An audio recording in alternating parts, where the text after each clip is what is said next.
Africa.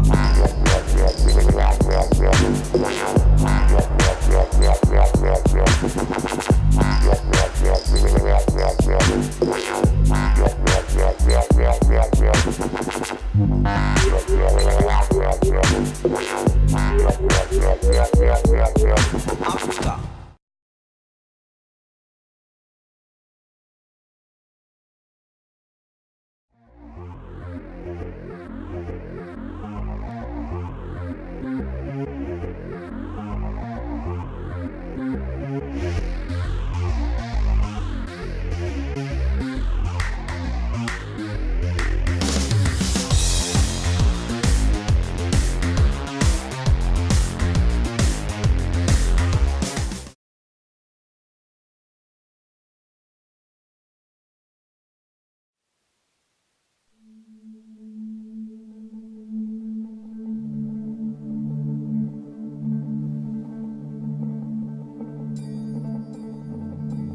My name is Robert Arbor from Marfa, Texas.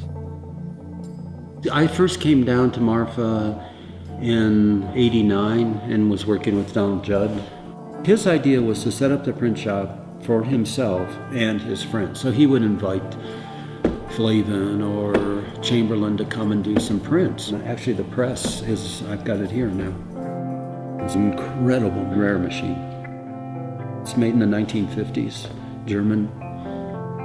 All the stones come from one quarry in southern Germany. The stones are called Zollhofen.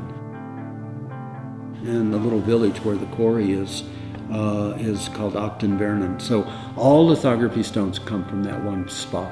Texas limestone has quartz in it. So if there's a quartz line or fossil or a quartz line in it, you draw across it and you come to that quartz line, your line will skip.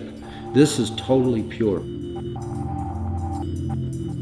When I first saw digital prints, some of the early Photoshop stuff that was inkjet printed, you could almost tell from across the room that it was like, you know, some Photoshop collage. And it just sort of like turned me off, and I kind of felt, well, that's okay. I mean, I will continue to exist, the handmade stuff. It's still a viable media to be taught. I mean, they teach it at Yale, they teach it at Princeton, they teach it at Rhode Island School of Design. If you're taught lithography in school, you may come to love it.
Today I realized that there's really nothing glamorous about jet lag and airborne for breakfast, or forgetting your foreign outlet converter, or a bed that's not really yours.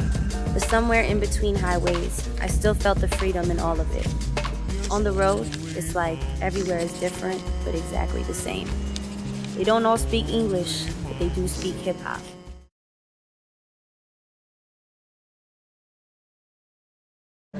When there's a young gay kid who's struggling and fearful and bullied when they see Rent, for instance, and they see Angel and Collins together, it can very many times give them a sense of hope, a sense of possibility, a sense of opportunity. When Randy Stone and Peggy Reisky and I started the Trevor Project, I don't think that I certainly didn't have any idea that anything like this would happen in the world. I think we just really did it because there was something missing, and what was missing was the support for young people.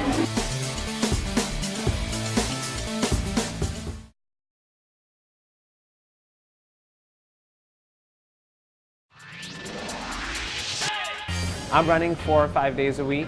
I love Saturday mornings. I'll get a longer run anywhere from 10 to 16 miles. I'm the beverage director and co-owner of 4 different restaurants here in New York City. Even though they're kind of close to each other, I still feel like I'm running from one to another all the time. When I'm training for a marathon, I definitely need to make sure that I'm really getting in those long runs. I'm Joe, and along with my team, we run 4 of the busiest restaurants in New York City. But in my free time, I like to try to run as far away as possible from all that hustle and bustle.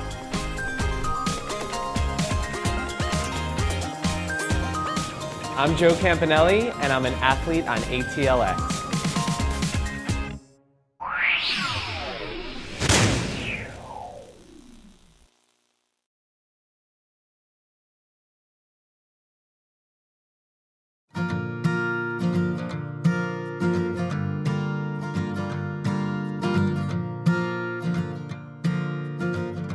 Craftsman takes a particular function and perfects it. So when does upholstering a chair become an art form as opposed to a craft? And I think that thing is when you start creating the piece. In other words, you build the chair or the ottoman or the headboard, and you design it and you execute it with your craftsman ability and your artistic ability combined. Well, I don't think there's too many upholsterers out there right now that are doing antiques. In fact, I don't know what's going to happen someday when there isn't anybody out there, because nobody wants to come into this particular trade. And it is a trade, and you don't make a whole lot of money if you stay small. And we always wanted to stay small because we just felt we could give much better service if we didn't get too big.